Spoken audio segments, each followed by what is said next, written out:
இங்கே இருக்க எல்லாருக்கும் வணக்கம். ஓகே, என்எஸ் ஃபவுண்டேஷன் கண்டக்ட் பண்ண ரங்கோலி ஃபெஸ்ட் ஃபார் பிசிஓஎஸ் அவேர்னஸில் வந்து பார்ட்டிசிபேட் பண்ணி 3rd place வின் பண்ணியிருக்கீங்க. ஸோ நீங்கள் இதை எப்படி ஃபீல் பண்ணுறீங்க?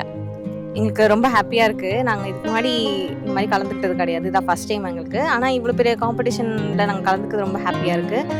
நாங்கள் எக்ஸ்பெக்ட் பண்ணவே இல்லை நாங்கள் வின் பண்ணுவோன்னு. ஆனால் எங்களுக்கு நாங்கள் பண்ணது வரைக்கும் எங்களுக்கு கான்ஃபிடென்ட்டாக நாங்கள் பண்ணோம். பெஸ்ட்டாக கொடுக்கணும், சிம்பிளாக இருந்தாலும் நல்லா பண்ணணும் அப்படின்றது எங்களுக்கு தாட்டாக இருந்துச்சு. ஸோ அதனால நாங்கள் நல்லா பண்ணோம். நீங்கள் சொல்லுங்கள். ஃபர்ஸ்ட் ஆஃப் ஆல் என்எஸ் ஃபவுண்டேஷனுக்கு எங்களுடைய தேங்க்ஸ். ஏன்னா இவ்வளோ பெரிய அவேர்னஸை வந்து நிறைய பேர் க்ரியேட் பண்ணணும்னு நினைக்கிறதே பெரிய விஷயம். பட் அதையும் மீறி இவங்க வந்து க்ரியேட் பண்ணி நிறைய பேருக்கு வந்து இப்போ பிசிஓஎஸ்னால் இந்த பசங்களுக்குலாம் என்னன்னே தெரியாது.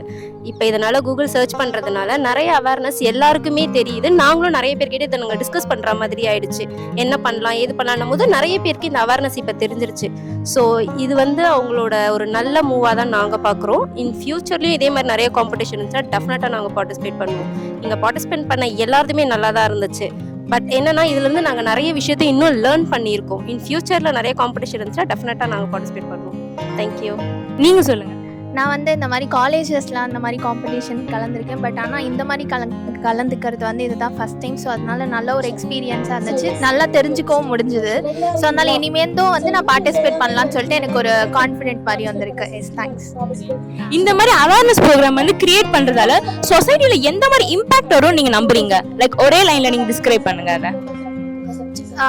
இந்த மாதிரி அவேர்னஸ் எல்லாருக்கும் ஃபர்ஸ்ட் வந்து போய் சேர்ற மாதிரி இருக்கும். ஏன்னா வந்து தெரியாதவங்க கூட வந்து தெரிஞ்சுக்கலாம் இதனால வந்து. ஸோ அதனால எல்லாருமே அதை தெரிஞ்சுக்கிட்டு அதில் முன்னெச்சரிக்கையாக வந்து இருக்கலாம் நம்ம. ஸோ அந்த மாதிரி ஒரு இப்போ பிசிஓஸ் இப்போ பண்ணுறாங்க. ஸோ அதனால வந்து இப்போ நிறைய பேருக்கு அது இருக்கதான் செய்யுது. ஸோ இந்த மாதிரி அவேர்னஸ் நடத்துறதுனால இதெல்லாம் நம்ம சாப்பிட்டா வந்து இந்த மாதிரிலாம் இந்த பிரச்சனைலாம் வராது அப்படின்னு சொல்லிட்டு நம்மளுக்கு ஒரு அவேர்னஸ் கிரியேட் ஆகும். Okay, thank you. ஆக்சுவலி பிசிஓஎஸ்ன்னு பார்த்தீங்கன்னா நானும் இப்போ ட்ரீட்மெண்ட்டில் தான் இருக்கேன். ஸோ எனக்கு அதனால் இன்னும் நான் நிறைய விஷயத்த தெரிஞ்சுக்கிட்டு இன்னும் என்னோட ப்ராப்ளத்தை நான் எப்படி ஈஸியாக க்யூர் பண்ணலாம் அப்படின்றத இந்த ப்ரோக்ராம் மூலமாக கண்டிப்பாக நான் லேர்ன் பண்ணியிருக்கேன். ஸோ இது எனக்கு கண்டிப்பாக ஹெல்ப்ஃபுல்லாக தான் இருக்கும்.